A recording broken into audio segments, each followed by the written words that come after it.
आप देख रहे हैं जीतेगा इंडिया। नमस्कार, मैं हूं अजय कुमार।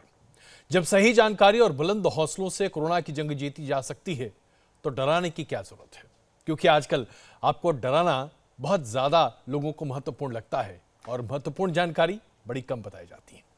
लेकिन जीतेगा इंडिया में हम आपको ज्यादा से ज्यादा काम की बातें बताने की कोशिश करते हैं। तो एक बार फिर आज तैयार हो जाइए, अपने कागज और पेन को लीजिए और लिखिए ये डिटेल जो फिलहाल हमारे पास दिल्ली और एनसीआर के रहने वाले लोगों के लिए इस वक्त हमारे पास है। हरियाणा के फरीदाबाद में गीतांजलि अस्पताल में 35 बेड के कोविड सेंटर की शुरुआत हो चुकी है। कोरोना के मरीजों के इलाज के लिए आप उन्हें इस अस्पताल में ले जा सकते हैं और अगर आप इसे संपर्क करना चाहते हैं तो इस नंबर को नोट कर लीजिए। नंबर है 9910204797। तो आप इसका इस्तेमाल कर सकते हैं और वहां अपने पेशेंट्स को ले जा सकते हैं। भारत को वैक्सीन बनाने के लिए जिन केमिकल्स की आवश्यकता है उन्हें अब बिना रोक टोक के अमेरिका भारत बेच रहा है। यह बहुत बड़ी बात है। इसके साथ साथ हम आपको यह बताना चाहते हैं कि बड़े पैमाने पर अंतर्राष्ट्रीय जगत से भारत को मदद मिल रही है और इस बारे में लगातार सवाल उठ रहे थे कि आखिरकार यह मदद कहां है और कैसे है। तो आज जीतेगा इंडिया में हम आपको बताने वाले हैं, एक पूरा ब्यौरा देने वाले हैं, कौन कौन से देश ने कहां कहां से कितनी सारी मदद की है। यह आपके लिए जानना बहुत जरूरी है। तो सबसे पहले यह समझ लीजिए कि जो दो बड़े वैक्सीन निर्माता कंपनी हमारे देश में है, यानी कि कोविशील्ड बनाने वाली एस्ट्राजेनेका और उसके साथ साथ बायोटेक जो कि बना रही है कोवैक्सीन, इन दोनों के लिए जो रॉ मटेरियल है वो अमेरिका से आता है। अमेरिका ने स्पष्ट तौर से कहा है कि अब यह वैक्सीन बनाने वाले रॉ मटेरियल बिना रोक टोक के, बिना किसी पेटेंट के भारत को मिलेंगे। इसके साथ साथ 2 करोड़ वैक्सीन भी अमेरिका अब हिंदुस्तान को देने वाला है।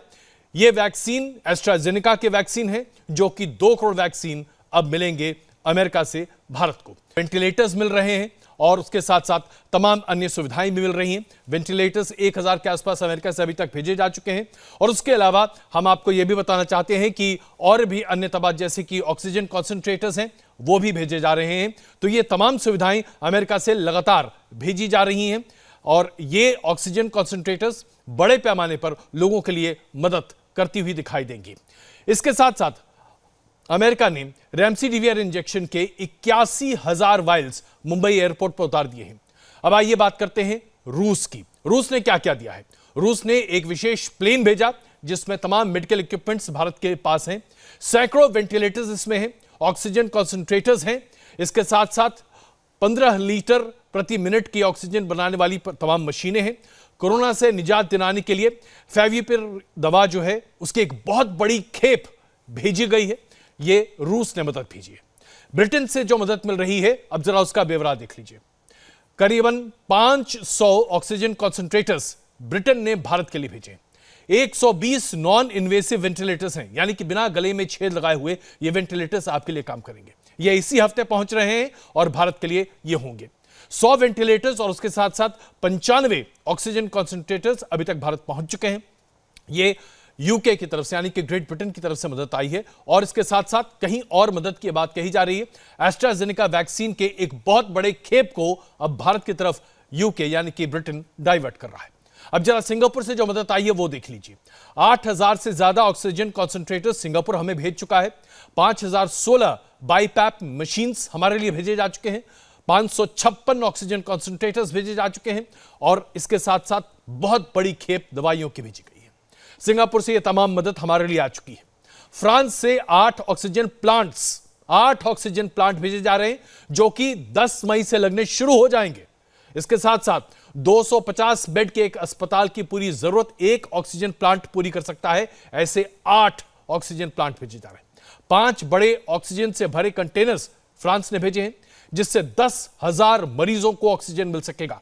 इसके अलावा दूसरी खेप में फ्रांस बहुत बड़े पैमाने पर दवा की मदद हिंदुस्तान को भेजने वाला है। ऑस्ट्रेलिया से भी बहुत बड़ी मदद मिलेगी हमें। 500 वेंटिलेटर ऑस्ट्रेलिया की सरकार ने हमें भेजा है। 1 करोड़ सर्जिकल मास्क ऑस्ट्रेलिया ने भेजा है। 5 लाख N95 मास्क भेजे गए हैं। 4 क्रायोजेनिक ट्रैक्स भेजे गए हैं जिससे हम ऑक्सीजन को एक राज्य से दूसरे राज्य तक भेजे जा सकते हैं और अभी 3,000 वेंटिलेटर और 100 ऑक्सीजन कॉन्सेंट्रेटर भी भारत आने वाला है। थाईलैंड से 16 क्रायोजेनिक ऑक्सीजन कंटेनर्स मंगाए जा रहे हैं और उसके साथ साथ सैकड़ों ऑक्सीजन सिलेंडर थाईलैंड भारत को दे रहा है। सऊदी अरब से 80 metric ton liquid oxygen Bharat भेजा जा रहा है ताकि आपातकाल स्थिति में इस्तेमाल किया जा सके। 4 क्रायोजेनिक ऑक्सीजन टैंकर्स भी भारत भेजे जा रहे हैं। वही यूएई यानी कि संयुक्त अरब अमीरात ने भारत की मदद के लिए कैपेसिटी क्रायोजेनिक टैंकर्स हिंदुस्तान भेजे। यह तमाम ब्यौरा हमने आपके सामने इसलिए रखा है ताकि आपको समझ में आ सके कि आखिरकार कितने बड़े पैमाने पर आज दुनिया से हमें मदद मिल रही है। बड़ी सकारात्मक और पॉजिटिव खबर है। जरा देखिए कितनी बड़ी मात्रा में चीजें हमारे पास पहुंच रही हैं। लेकिन ये चीजें सिर्फ क्या पहुंचकर दिल्ली में रुक जा रही हैं? कुछ ऐसी खबरें फैलाई जा रही हैं कि ये चीजें सिर्फ दिल्ली में आकर रुक जा रही हैं। यह गलत है क्योंकि बहुत सारी चीजें, बहुत अंतर्राष्ट्रीय मदद जो विदेश से आई है अब हमारे देश के विभिन्न अस्पतालों तक पहुंच रही है। इसलिए यह जानकारी हम आप तक साझा कर रहे हैं। आप जरा इसको नोट कीजिए, कहां कहां पर अब लगातार राज्यों को फायदा मिल रहा है। जिन राज्यों में अभी तक के रिलीफ मटेरियल पहुंचाया गया है उनमें आंध्र प्रदेश से लेकर असम, दिल्ली, गुजरात, झारखंड, महाराष्ट्र, उड़ीसा, पंजाब, राजस्थान, बंगाल सहित देश के 31 कुल राज्य हैं। इनमें 38 अस्पतालों में मेडिकल हेल्प पहुंचाई गई है। यह आप ग्राफिक पर देख रहे हैं, यह तमाम राज्यों की फहरिस्त है। दिल्ली के एम्स में, सफदरजंग अस्पताल में, राम मनोहर लोहिया अस्पताल में, LHMC, दिल्ली के DRDO अस्पताल में, इसके अलावा नोएडा के ITBP अस्पताल में मदद पहुंचाई गई है जो अंतर्राष्ट्रीय जगत से हमें मिल रही है। नॉर्थ ईस्ट के रिम्स इंफाल में, शिलोंग के north eastern Indira Gandhi regional institute of health and medical sciences में मदद भेजी जा रही है। यह तमाम ऑक्सीजन कॉन्सेंट्रेटर, उसके साथ साथ क्रायोजेनिक इंजन के साथ ऑक्सीजन रिलीफ मटेरियल इन जगहों पर भेजा जा रहा है। उत्तर प्रदेश के रायबरेली में एम्स में वहां पर भेजा जा रहा है। देवघर एम्स में मदद भेजी गई है। एम्स रायपुर में मदद भेजी जा रही है। एम्स भुवनेश्वर में मदद भेजी जा रही है। एम्स पटना को मदद भेजी गई है। DRDO की तरफ से स्थापित विशेष जो शिविर है जहां पर कोविड पेशेंट्स की मदद की जा रही है पटना में, वहां पर यह मदद पहुंचाई जा रही है। DRDO वाराणसी, DRDO का जो शेड बनाया गया है लखनऊ में, जो कल से ही काम करना शुरू किया है, जिसके बारे में जीतेगा इंडिया में हमने आपको रिपोर्ट दिखाई थी, वहां इस मदद को भेजी जा रही है। जिला अस्पताल पीलीभीत में यह मदद पहुंचाई जा रही है। उसके साथ साथ नॉर्दर्न इंडिया के एम्स भटिंडा जो कि पंजाब में है, PGI चंडीगढ़ पंजाब में, DRDO Dehradun, AIIMS Jhajjar, AIIMS Rishikesh और मध्य प्रदेश के एम्स भोपाल और पश्चिम में AIIMS Jodhpur, DRDO Ahmedabad, government satellite अस्पताल जयपुर और उसके साथ साथ आपको हम यह भी बताएं कि दक्षिण भारत में एम्स मंगलगिरी, एम्स बीवी नगर, जिम्स पुडुचेरी, ये तमाम वो जगह हैं जहां पर अंतर्राष्ट्रीय मदद को भेजा जा रहा है ताकि आम जनता को इससे फायदा मिले। इन तमाम अस्पतालों में, 38 अस्पतालों में अब अंतर्राष्ट्रीय मदद मौजूद है जिससे लोगों के लिए राहत बड़े पैमाने पर पहुंचाई जा रही है। महामारी की इस मुश्किल वक्त में डेमोक्रेटिक पीपल्स फाउंडेशन आस एक बड़े विश्वास के साथ सामने आई है। डेमोक्रेसी पीपल फाउंडेशन ने एक मिशन ऑक्सीजन शुरू किया है। अस्पतालों और NGO को ऑक्सीजन पहुंचाया जा रहा है जिससे अभी तक 800 लोगों की जान बचाई गई है। देखिए report. I'd like to thank Mission Oxygen for contributing oxygen concentrators to our hospital.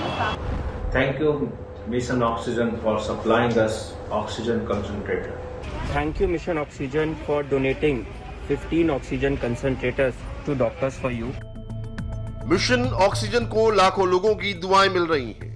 दुआ देने वालों में कोरोना मरीज हैं, डॉक्टर हैं, पैरामेडिकल स्टाफ है, सेलिब्रिटी हैं। 10 दिन पहले मिशन ऑक्सीजन के नाम से शुरू की इस पहल ने अब तक 800 लोगों की सांसों को उखड़ने से बचाया है। उन्हें ऑक्सीजन देकर कोरोना के खूनी जबड़े से बाहर निकाला है। डेमोक्रेसी पीपल फाउंडेशन, उन्हें लगा कि वो क्राउड फंडिंग करें और ऑक्सीजन की इस कमी को दूर करने के लिए कुछ करें। कैटो एक ऐसा प्लेटफॉर्म है जहां पर क्राउड फंडिंग की जा सकती है किसी भी सोशल कॉज के लिए। जो डेमोक्रेसी पीपल फाउंडेशन है उन्होंने कैटो पर मिशन ऑक्सीजन नाम से जो है एक इनिशिएटिव अपना शुरू किया। हम आपको बताते हैं कोरोना के इस जंग में कैसे हमारी फौज हमारे साथ फ्रंट फुट पर खड़ी है। रक्षा मंत्री राजनाथ सिंह ने आज इसका पूरा डिटेल हमारे सामने रखा। उन्होंने बताया कि आर्मी ने आधा दर्जन से ज्यादा शहरों में कोविड केयर सेंटर बनवा दिए हैं। हवाई सेवा के जरिए जल्द से जल्द ऑक्सीजन पहुंचाने की जिम्मेदारी एयरफोर्स ने ली है और कई शहरों तक ऑक्सीजन पहुंचाई जा रही है। देश ही नहीं बल्कि विदेशों से ऑक्सीजन लाने का काम भी वायुसेना कर रही है। लगातार अब तक 61 ऑक्सीजन कंटेनर्स विदेश से भारतीय वायुसेना के विमान ला चुके हैं। नेवी ने अपनी कई शिप्स पर ऑक्सीजन रखकर हिंदुस्तान पहुंचाने का बड़ा काम किया है। इसका पहला कंसाइनमेंट INS तलवार के जरिए बहरीन से कर्नाटक के मैंगलोर पहुंचाया जा चुका है। इसके अलावा कोलकाता, कोची, इन तमाम जगहों पर ऑक्सीजन के टैंकर भेजे गए हैं। और सबसे बड़ी बात यह है कि ऑक्सीजन के साथ साथ कई सैकड़ों बेड्स का इंतजाम अब कई आर्मी हॉस्पिटल्स में किया जा रहा है, जो आपके लिए बहुत अच्छी खबर है। अब आप बड़ी आसानी से इंडिया टीवी देख सकते हैं और इसके लिए आपको इंडिया टीवी ऐप डाउनलोड करना होगा। प्ले स्टोर या ऐप स्टोर में जाएं, इंडिया टीवी ऐप सर्च करें और इसे डाउनलोड करें। इंडिया टीवी हर जगह हर वक्त।